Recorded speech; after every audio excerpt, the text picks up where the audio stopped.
पहले उसने मुझे शराब पिलाई। उस टाइम मुझे कुछ पता नहीं था मैं किस हालत में हूँ, किस हालत में हूँ। कान जो बंदा था इसको लेके कब्रिस्तान में फेंकने के लिए जा रहा था, बोरी में बंद करके। इंसानों की शक्ल में हमारे आसपास ऐसे खूंखार हैवान पाए जाते हैं जो गिरफ्तार होने के बाद अपना जुर्म छुपाने के लिए हर बात का इल्ज़ाम दूसरों पर आयद कर देते हैं। मुझे किसी ने शराब पिला दी थी, मुझे किसी ने कहा था कि ऐसा करो, अचानक मेरे हाथ से गोली चल गई और मैंने गैरत और गुस्से में आकर अपनी बीवी या बहन को कत्ल कर दिया।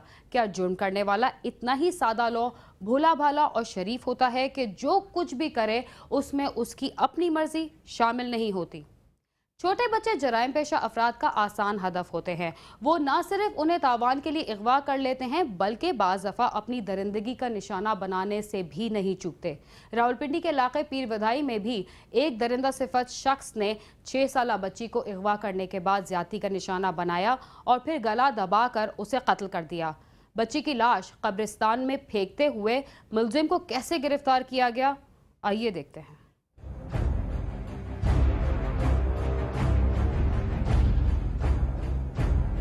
रावलपिंडी में कत्ल की लर्जाखेज वारदात, 6 साला बच्ची अगवा और कत्ल, मुलजिम रंगे हाथों गिरफ्तार। 11 नवंबर को थाना पीर विदाही के इलाके लोहारा वाली गली के रिहायशी शख्स की 6 साला बेटी जो घर से रोटियां लेने के लिए दुकान पर गई तो पुरस्कार तौर पर गायब हो गई। अहले खाना रात भर तलाश करते रहे लेकिन कुछ पता न चल सका। ये तकरीबन वाकया था तकरीबन 3-3:30 बजे का। वो बच्ची घर आई है, वो पैसे लेके उस बंदे के पास आई है। उसे टिकियाँ लेके जब घर वापस गई है तो ये जो शैतान है जिसने इस बच्ची के साथ ज्यादती की है, ये रास्ते में मस्जिद वलैतियों के गेट के आगे खड़ा था।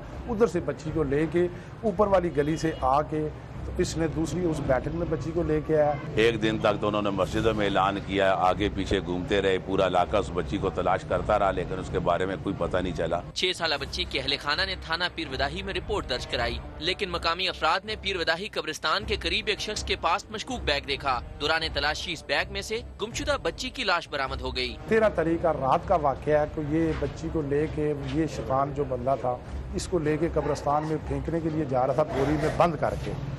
जब उधर जा रहा था तो मोहल्ले के चंद अफराद ने उसको देखा कि यार ये क्या फेंक रहे हो। कहता जी मैं अपना कचरा फेंक रहा हूँ। उसने कहा जरा चेक करवाएं। जब चेक किया तो उसके अंदर वो बच्ची की लाश थी।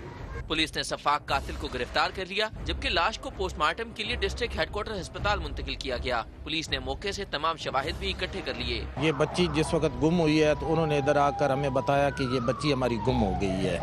वो सरकारी मुलाजम था, उसने बताया कि आज खुद घर से गई है। तो हमने कहा कि हम आपके साथ तलाश करते हैं। तो हमारी पूरी टीम उसके साथ गई। हमने काफ़ी सर्चिंग की लेकिन बच्ची नहीं मिली है। दूसरे दिन जो है रात को हमें इतला मिली कि एक आदमी जो है उसको इधर अवाम ने घेरा हुआ है और उसके पास एक बोरी है जिसमें मशकूक है। तो फिर हम वहाँ गए तो काफ़ी लोग उधर मजमा इकट्ठा हुआ था। बोरी खोल कर देखी, उसमें बच्ची की नाश थी। वो उसके वालिद और दूसरे जो उसके रिश्तेदार हैं उन्होंने पहचान लिया कि ये तो हमारी बच्ची है। तो जब इससे इन्वेस्टिगेशन की गई तो इसने बताया कि ऐसे ऐसे बच्ची को मैं ये दुकान पे खड़ी थी, वहाँ पापड़ खिलाए, लेकर दिए, फिर मैं इसको साथ लेकर आया। साथ लाकर फिर मैंने इसको अंदर रखा।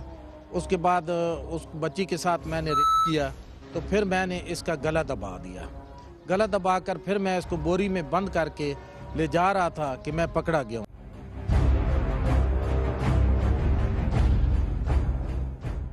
आखिर मुलजिम इतना संगदिल क्यों था?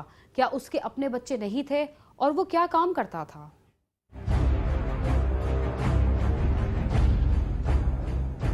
पकड़े जाने वाला मुलजिम कस्साब है जो कम से बच्ची को अगवा करने, ज्यादती करने और फिर गला दबाकर कत्ल करने का एतराफ करता है। लेकिन हस्बे रवायत दीगर मुलजिमान की तरह इसको भी अपने किए पर शर्मिंदगी है। बस सर मैं बड़ा शर्मिंदा हूँ। उसने मुझे पैसों की लालच दी, दूसरी बात नशे में कर दिया था। एक 10 साल की, एक 5 साल की। बस सर मैं नशे में था और उसने मुझे करवाया पैसों की लालच दे के। तो नशा कब से कर रहे हो? नशा तो सर मैं तकरीबन 8-10 साल से कर रहा हूँ। मुलजिम का ताल्लुक पेशावर से है जिसके अपने भी 7 बच्चे हैं लेकिन इसने माँ से इसकी 6 साला गुड़िया छीन ली। गुलपरास था मेरे साथ, गुलपरास। उसने मुझे कहा उसने कि लेके आना है, ऐसे मारना है। पहले उसने मुझे शराब पिलाई। उस टाइम मुझे कुछ पता नहीं था मैं किस हालत में हूँ, किस हालत में नहीं हूँ। उसके बाद उसने मुझे कहा गला दबाओ, मैंने गला दबाने लगा, मुझसे नहीं हुआ। फिर उसने मुंह पे उसके कपड़ा रख के उसे मारा। बस आगे कब्रिस्तान लेके गया, रात को बोरी वो लेके आया, उसने मुझे कहा इसमें डाल के फेंक किया। सर उसके बाद मैं लेके जा रहा था और मुझे फिर लोगों ने पकड़ लिया। कत्ल की लर्ज़ाखेज़ वारदात पर अहले इलाका में शदीद गम गुस्सा पाया जाता है। उनका मुतालबा है कि सफाक कातिल को इबरत का निशान बनाया जाए। हमारे प्रॉपर्टी वाले ये नहीं देखते कि ये इंसान कहाँ से आया, कौन है, इसकी कोई जान पहचान यहाँ या नहीं है। पैसे दिए प्रॉपर्टी वाले को, उसने अपनी जमारी पे बैठक ले दी, बात खत्म।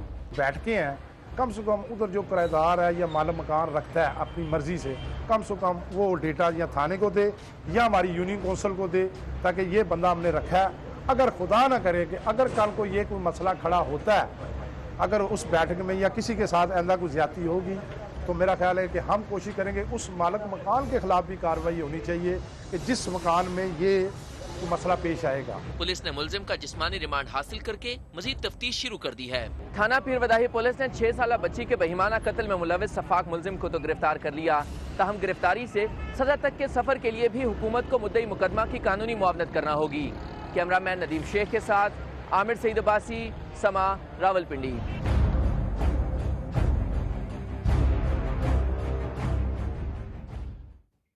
जंग, ज़र और ज़मीन के तनाज़ात अज़ल से क़त्ल गारत का सबब बनते आ रहे हैं और शायद रहती दुनिया तक जारी रहेंगे।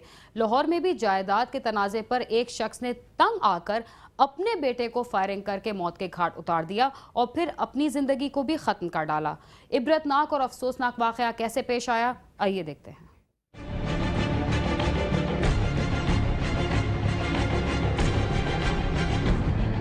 टाउनशिप के इलाके इवन ब्लॉक का रहायशी 65 साला अहमद हसन इलाके में मेडिकल स्टोर चलाता था। उसका बड़ा बेटा इरफान जायदाद में से हिस्सा न देने पर बाप के साथ बदकलामी और गुस्ताखी करता था, जिस पर अहमद हसन तंग आ गया और उसने इंतहाई इक़दाम का फैसला कर लिया। इरफान बाप के मेडिकल स्टोर के बिल मुकाबिल हज्जाम मोहम्मद अख्तर की दुकान में कटिंग करवा रहा था कि अहमद हसन वहां आ गया और बेटे पर अंधाधुंध फायरिंग कर दी और फिर दुकान के बाहर जाकर अपनी कनपटी पर गोली मारकर जिंदगी का खात्मा कर लिया।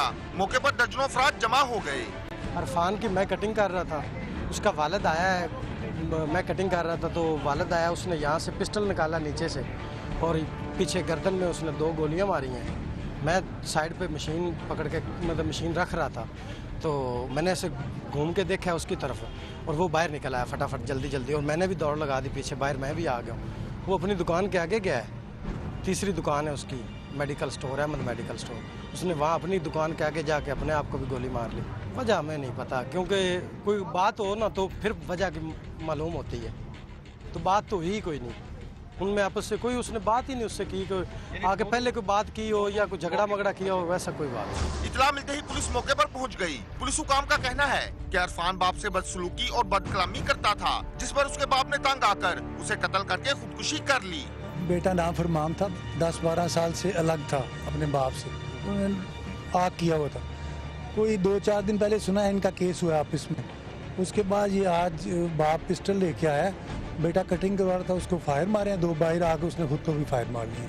दूसरी जानिब अहमद हसन के रिश्तेदारों के मुताबिक बाप बेटे के दरमियान काफी अरसे से जायदाद का तनाजा चल रहा था और अहमद हसन ने उसे आग कर दिया था, जिस पर इरफान बाप के साथ अच्छा सलूक नहीं करता था।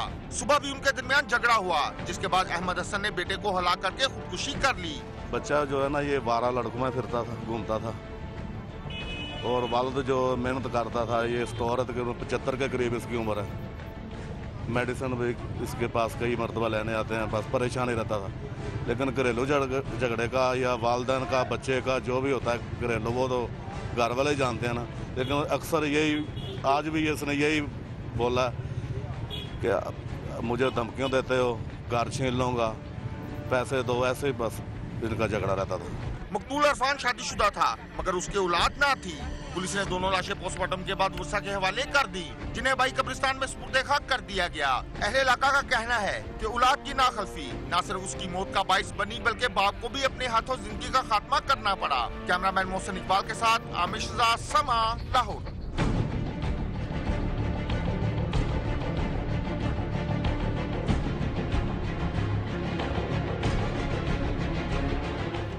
प्रोग्राम क्राइम सीन में वक्त हुआ एक मुख्तसर से वक्फे का, आप समा के साथ ही रहिए।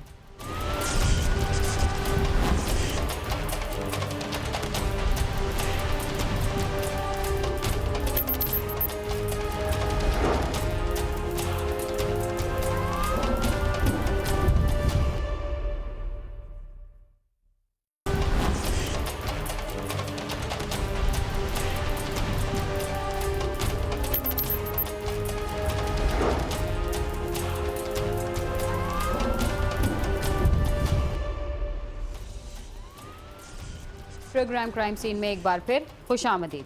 कहते हैं उधार मोहब्बत की कैंची होती है, मगर कभी कभी मामला कैंची से चाकू और बंदूक तक भी पहुंच जाता है। कराची के इलाके सुरजानी टाउन में भी पुलिस ने एक ऐसे शख्स को गिरफ्तार किया है जिसने सिर्फ 45,000 रुपए की खातिर अपने दोस्त के सर में गोली मारकर उसे हलाक कर दिया।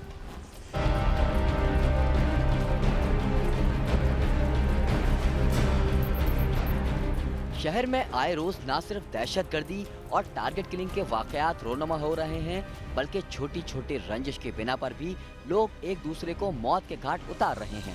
31 अक्टूबर के रोज सुरजानी टाउन के इलाके तेसर टाउन लियारी एक्सप्रेस वे के करीब मकान से पुलिस को एक लाश मिली, जिसकी फौरी तौर पर शनाख्त नहीं हो सकी, मगर इन्वेस्टिगेशन पुलिस ने एक मोबाइल फोन के नंबर की मदद से मुलजिम का सुराग लगाया और मिठियारी के करीब न्यू सईदाबाद पुलिस की मदद से उसे गिरफ्तार कर लिया। इन्वेस्टिगेशन के दौरान हमने मालूमात करने की कोशिश की। मुलजिम का मोबाइल नंबर जो है हमें हासिल हो गया, वो हमें हासिल हुआ। मुलजिम के मोबाइल फ़ोन की लोकेशन जो है हमने उसको क्लिक किया, तो ये बारास्ता कराची जो है यहाँ से ये जा रहा था इंटीरियर के अंदर, और हमने यहाँ वायरलेस करा के उनको इसको नाका लगवा के वहाँ पे जो है ना इसको वहाँ गिरफ्तार करवाया। फिर हम यहाँ से गए, इसको जो भी हमारी ज़ाब्ते की कार्रवाई है उसके तहत इसको वहाँ से लेके यहाँ पर आ गए। गिरफ्तार होने वाले मुलजिम ने क्राइम सीन की टीम को बताया कि उसने वही जिलानी को 45,000 की रकम उधार दी थी, मगर वो रकम लौटाने में टाल मटोल से काम ले रहा था, जिसके बाद मैंने तैश में आकर उसे गोली मारकर कत्ल कर दिया। फ्रॉड इसने किया था मेरे साथ। किस तरह किया? इस तरह किया था, पैसे लेके ना मेरे से इसने ये चला गया गाँव उधार लेके। उसके बाद जब मैं लेने इसको गया हूँ वहाँ पे, तो फिर मैंने पैसे मांगे इससे, गालियाँ वालियाँ दे रहा था मेरे को उल्टी सीधी माँ बहनों की, तो साहब नहीं बर्दाश्त हुआ, पर मैंने इसको मार दिया। ये घर है मुलजिम अकरम के एक जानने वाले का, जहां उसने इंकशाफ किया है कि मैं मकतूल जिलानी को लेकर आया और रकम के तनाज़े पे जब झगड़ा हुआ तो उसने इस घर में एक कमरे के अंदर उसको गोली मार के हलाक कर दिया। मुलजिम ने पुलिस को बताया कि वो उसे लियारी एक्सप्रेस वे के करीब वाक़े एक मकान में ले गया था, जहां उन्होंने एक साथ खाना खाया और फिर रकम के तनाज़े पर उसका झगड़ा हो गया, जिसके बाद उसने जिलानी उर्फ वहीद को फायरिंग करके कत्ल कर दिया और फरार हो गया। मगर फरार होते हुए मोहल्ले के कुछ लोगों ने उसे देख लिया था। वहाँ से लेके आया हूँ मैं, तो यहाँ बैठे बूठे हम लोग खाना वाना खाया, पैसे मांगे मैंने इन लोगों से, और पैसे इन लोगों ने मेरे को नहीं दिए। वहीद ने पैसे मैंने मांगे नहीं दिए, ये बात पे मेरे को उसने गालियाँ दी, मैंने पिस्टल में फेर मार दिया। उसके बाद क्या करा तुमने? मारने के बाद क्या करा, कहाँ गए? उसके बाद सर मैं पर निकला हूँ यहाँ से, सही भागने लगा हूँ मैं।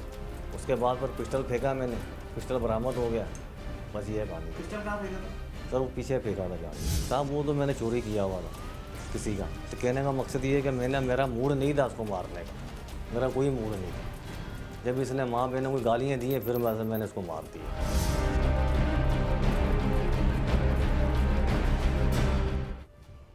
कातिल ने मकतूल पर मजीद पैसों का इल्ज़ाम भी आयद किया और बताया कि वो गांव जाने के बाद भी उससे उधार लेता रहा, मगर कैसे, आइए देखते हैं।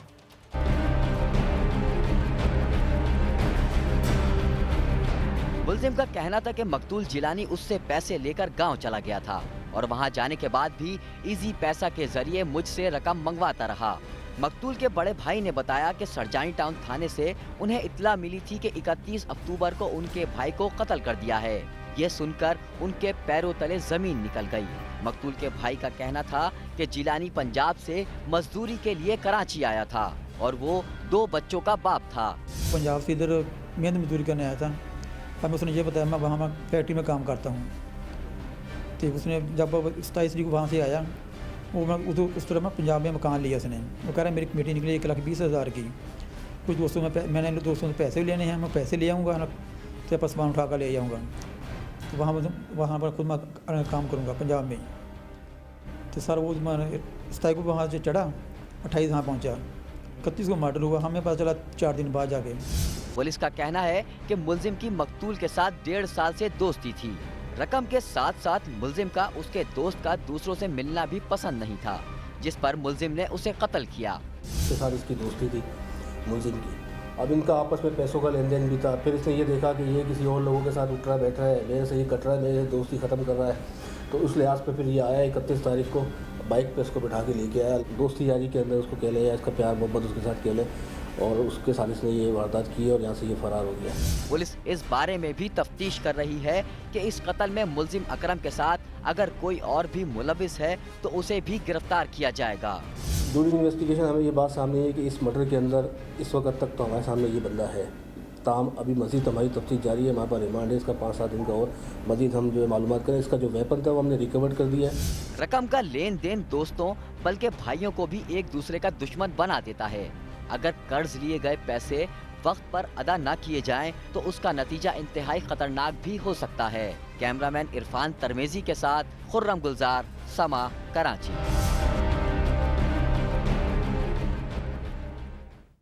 इसके साथ ही क्राइम सीन अपने अख्तिताम को पहुंचता है। अगर आप हमसे रब्ता करना चाहते हैं तो हमारा पता है cs@sama.tv। इसके अलावा फेसबुक और ट्विटर पर भी हमसे रब्ता कर सकते हैं। बीना खान और क्राइम सीन की टीम को इजाज़त दीजिए और देखते रहिए समा।